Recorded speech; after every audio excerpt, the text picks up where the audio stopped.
दुई दशंधि पर जो देखा विधानसभा रे सारा राति विधानसभा सरगरम थिला एवं आलोचना चलीथिला एवं शेष में विधानसभा रे पारित होईछि ओडिशा विश्वविद्यालय संशोधन बिल। तेज आम सहित फोन लाइन रे जोड़ी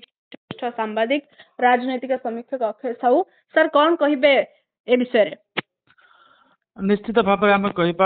गत काली ठारू आज सकाळ पर्यंत जो विधानसभा चलिला एटा गोटे ऐतिहासिक क्षण थिला विधानसभा सदस्य मानक पई एवं जो माने विधानसभा को कवर करथिले जो जर्नलिस्ट मानक पई एवं समग्र ओडिशा वासी पई कारण विधानसभा होची से पवित्र स्थान जोटी राज्य शासन पई विधेयक बा आईन प्रणयन करा जाए। तो गतकाली जो बिल टी अणा जायतिला सेटा थिला ओडिशा विश्वविद्यालय संशोधन बिल 2024 एवं गतकाली अपराह्न आज सकाळ पर्यंत सकाळ 4:29 पर्यंत से बिल उपरे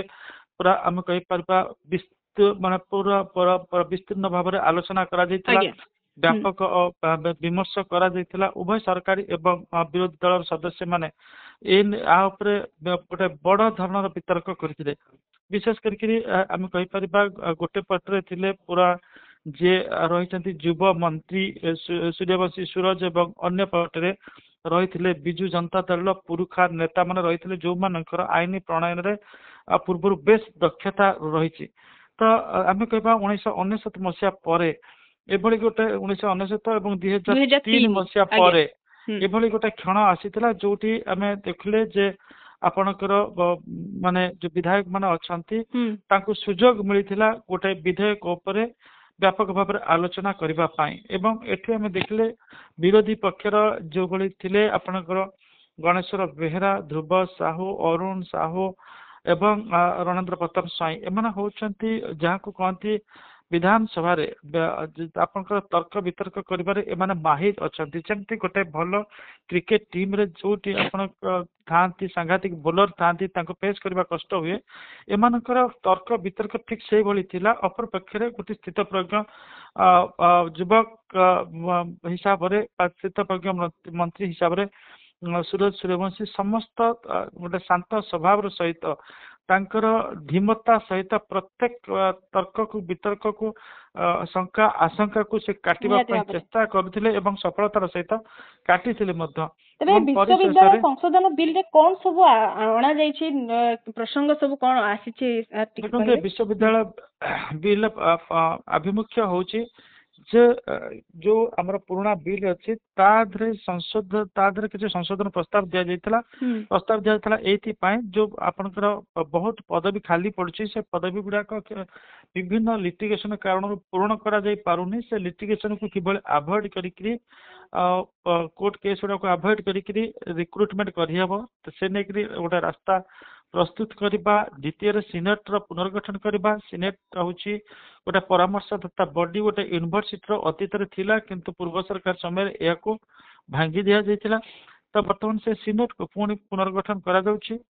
एवं तापरे आपण देखिबे जे एठी माने कुलपति मानको जो माने वाइस चांसलर हेबे तांको अधिक स्वतंत्रता बा स्वायत्तता प्रदान करा जाउची जोटा पूर्व सरकार सेटा नथिला बा पूर्व सरकार रे विश्वविद्यालय एक प्रकार हस्तक्षेप करा जाउथिला। तो मोटा मोटी भाव रे कहिबा जे ए जो बिल को एक केवल ए बिल नुहे ता सहित ओडिशा राज्य राजपथ कर्तृपक्ष बिल मध्य पास करा जायछि। मोट ऊपर हम कहि परिबा 16 घंटा 36 मिनिट रो ए आपण मोट ऊपर देखा 12 घंटा 25 मिनिट आलोचना हेतला। आपनकर प्रथम बिल टी द्वितीय बिल टी पाखापाखि 2.5 घंटा आलोचना हेतला। तो दुईटी बड़ विधेयक महत्वपूर्ण विधेयक एथिरे पास करिथिला मोहन माझीकर सरकार एवं दुई जन मंत्री सूर्यवंशी सूरज एवं पृथ्वीराज हरिचंदन एमाने बिल को केवल इंट्रोडक्शन करनथिले कंसीडरेशन फेज एवं पासिंग फेज रे दृढ़ भाव में बिल रे जो व्यवस्था रही से नैकरी सेमानकर बलिष्ठ चुक्ति उपस्थापन करथिले। सामग्रिक भाव में यदि कहबा ताहले गोटे गणतांत्रिक प्रक्रिया रे जेतेबेले बिल उपरे आलोचना हुए जेतेबेले आपनकर बहुत समय तर्क वितर्क हुए से जो बिल टी बहुत बलिष्ठ हुए रुद्धिमंत हुए एवं लोकाभिमुखी हुए। तो निश्चित भाव में जो भाई भाव में अनेक दिन पर विधायक माने सुजोग पाइले आ तर्क वितर्क विमर्श करने तो गोटे विधानसभा आम कहीपर गणतांत्रिक व्यवस्था फेरी आसला ଏବଂ ସବୁଠୁ ବଡ କଥା ହଉଛି ଏଇ ଯେତେବେଳେ ତର୍କ ବିତର୍କ ଚାଲିଥିଲା ମୁଖ୍ୟମନ୍ତ୍ରୀ ମୋହନ ଚରଣ ମାଝୀ ସେ ଗୃହ ଭିତରେ ପୁରା ଉପସ୍ଥିତ ଥିଲେ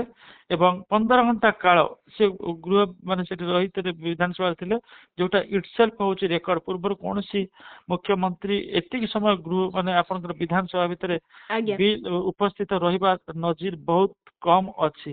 ତ ଯେତେବେଳେ ମୁଖ୍ୟମନ୍ତ୍ରୀ ପ୍ରସ୍ତୁତ ରହିଥିଲେ ଏବଂ କୋଉ ବିଧାୟକ ଉପସ୍ଥିତ ଅଛନ୍ତି କି ନ ଅଛନ୍ତି ସେ ତାର ତଦାରଖ କରୁଥିଲେ ଫୋନ କରିକି ଡାକୁଥିଲେ ଯଦି କି ନାହାନ୍ତି ତ ଗୋଟେ ପଟରେ ଗୁରୁଜୀ ଆମେ ଯାହା ମୁଖ୍ୟମନ୍ତ୍ରୀଙ୍କୁ ଗୁରୁଜୀ କୁହାଯାଏ ଗୁରୁଜୀ ପୁରା ଗୁରୁ ଭଳି ହିଁ ଜଗିକିରି ରହିଥିଲେ ଦାୟିତ୍ୱ ହାଉସକୁ ଠିକ ଭାବରେ ତୁଲଉଥିଲେ ଏବଂ ବିଧାନସଭା ବିଲକୁଲ ଠିକ ହେଡମାଷ୍ଟର ଭଳି କାର୍ଯ୍ୟ ତାଙ୍କର ତୁଲାଉଥିଲେ ଏବଂ ଯାହା ଫଳରେ ଆମେ ଦେଖିଲେ ଯେ ଶାସକ ଦଳର ପ୍ରାୟତଃ ସମସ୍ତ ସଦସ୍ୟ ଏବଂ ବିରୋଧୀ ଦଳର ଜଣେ ଦି ଜଣଙ୍କୁ ଛାଡ଼ିଦେଲେ ସମସ୍ତ ସଦସ୍ୟ ଉପସ୍ଥିତ ଥିଲେ ଏବଂ ଏ ବିଲ୍ଟିକୁ ସେମାନେ ସୁନ୍ଦର ଆଉ ରୁଦ୍ଧିମନ୍ତ କରିବା ପାଇଁ ସେମାନଙ୍କର କଣ୍ଟ୍ରିବ୍ୟୁସନ ରଖିଥିଲେ। ନିହାତି ଭାବେ ଯଦି ସରଳ ଭାଷାରେ ଗୋଟେ କହିବାକୁ ଗଲେ ବୁଝିବା ପାଇଁ ବିଶ୍ୱବିଦ୍ୟାଳୟ ସଂଶୋଧନ ବିଲ୍ ଯେତେବେଳେ ପାରିତ ହୋଇଛି ଗୋଟେ ସରଳ ଭାଷାରେ ଆପଣ କଣ କହିବେ ଶେଷ ପ୍ରଶ୍ନ ମୋର ରହିବ। ନିଶ୍ଚିତ ଭାବରେ ଆମେ କହିପାରିବା ଏ ବିଲ୍ରେ ଆପଣଙ୍କର ବର୍ତ୍ତମାନ state of the art education ମାନେ ଯୋଉ ବର୍ତ୍ତମାନ ସମୟର ଆବଶ୍ୟକତାକୁ ରଖି ପିଲାମାନେ କିଭଳି ଅଧିକରୁ ଅଧିକ ନିଯୁକ୍ତି କ୍ଷମ ହେବେ ସେଥିପାଇଁ ସେ ବ୍ୟବସ୍ଥା କରାଯାଇଛି ଏବଂ ଉପାନ୍ତ ଅଞ୍ଚଳରେ ରହୁଥିବା ଯୋଉ ଯୁବକ ଯୁବତୀ ମାନେ ଅଛନ୍ତି ଉଚ୍ଚ ଶିକ୍ଷାରୁ କିଭଳି ସେମାନେ ବଞ୍ଚିତ ହେବେନି ସେ ନେଇକି ବ୍ୟବସ୍ଥା କରାଯାଇଛି ଏବଂ ସାମଗ୍ରିକ ଭାବରେ ଯଦି ଦେଖିବା ତାହେଲେ ଏ ବିଲ୍ ଗୋଟିଏ ତାର ଉଦ୍ଦେଶ୍ୟ ରହୁଛି ବିଲ୍ର ଆତ୍ମା ହଉଛି ଯେ ଯୋଉମାନେ ରାଜନୈତିକ ହସ୍ତକ୍ଷେପ ବିନା ଶିକ୍ଷା ନିବିଶ ମାନଙ୍କର ହାତରେ ବିଶ୍ୱବିଦ୍ୟାଳୟର ପରିଚାଳନା ଦାୟିତ୍ୱ ଅର୍ପଣ କରିବା ଏବଂ ବିଶ୍ୱବିଦ୍ୟାଳୟରେ ଗୋଟିଏ ଶୈକ୍ଷିକ ବାତାବରଣକୁ ଅଧିକରୁ ଅଧିକ